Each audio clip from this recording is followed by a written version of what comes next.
സ്ക്രോളിൽ serious ആയിട്ടൊരു കാര്യം പറയാനാണ് ഈ വീഡിയോ ചെയ്യുന്നത്. ഞങ്ങളൊരു യാത്ര പോകാൻ വേണ്ടി നമ്മുടെ കേരളത്തെ രക്ഷിക്കാനായിട്ടൊരു യാത്ര. കേരളത്തിൽ 3.5 കോടി ജനങ്ങളാണുള്ളത്. അപ്പൊ നമ്മുടെ എല്ലാവരുടെയും തലക്ക് മുകളിൽ ഒരു മരണം നിൽപ്പുണ്ട്. മുല്ലപ്പെരിയാർ ഡാം 50 വർഷം മാത്രം കാലാവധിയുള്ളൊരു ഡാമിന് 129 വർഷത്തിൽ നിൽക്കുകയാണ്.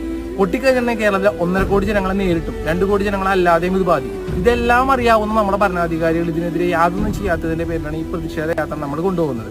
നമ്മളെ രക്ഷിക്കാൻ നമ്മൾ മാത്രമൊന്നും ഉള്ള ഉത്തമ ബോധ്യം നമുക്ക് വേണം. അപ്പൊ അതിനുവേണ്ടി നമ്മൾ പ്രധാനമന്ത്രിക്ക് ഒരു പെറ്റീഷൻ നേരിട്ട് ഫയൽ ചെയ്യാൻ പോവുകയാണ്. ഓൺലൈൻ വഴിയാണ് പെറ്റീഷൻ സമർപ്പിക്കുന്നത്. താഴെ കാണുന്ന സ്കാനർ സ്കാൻ ചെയ്താൽ നിങ്ങൾക്കും അതിന്റെ ഭാഗമായി മാറാം. 3.5 കോടി ജനങ്ങളുള്ള ഈ നാട്ടിൽ 20 ലക്ഷം പേരെങ്കിലും ഈ പെറ്റീഷൻ സൈൻ ചെയ്താലേ നമുക്കിത് കൊടുക്കാനാവുള്ളൂ. അപ്പം ഞാൻ ഈ പറയണമെന്ന് വെച്ചിട്ടുണ്ടെങ്കിൽ പല റീൽസ് നിങ്ങൾ കണ്ടിട്ടുണ്ടാവും, ഗീവ് വീഡിയോ ഒക്കെ ഷെയർ ചെയ്യുന്നത്. അപ്പൊ അതിൻ്റെ ഒരു 10% ആളുകൾ ഈ വീഡിയോ ഒന്ന് ഷെയർ ചെയ്ത് തന്നിട്ടുണ്ടെങ്കിൽ നമുക്ക് നമ്മുടെ കേരളത്തെ രക്ഷിക്കാനാവും. അപ്പൊ എല്ലാവരും നിർബന്ധമായിട്ട് ഒന്ന് സ്റ്റാറ്റസ് ഇട്ടും ഷെയർ ചെയ്തും നമ്മുടെ ഈ യാത്ര ഒന്ന് വിജയിപ്പിച്ച് തരണമെന്നും നിങ്ങൾ നമ്മുടെ കൂടെ നിന്ന് ഒറ്റക്കെട്ടായി നമുക്ക് ഈ കേരളത്തെ സംരക്ഷിക്കാൻ കഴിയുമെന്നുള്ള ഉറപ്പോടുകൂടി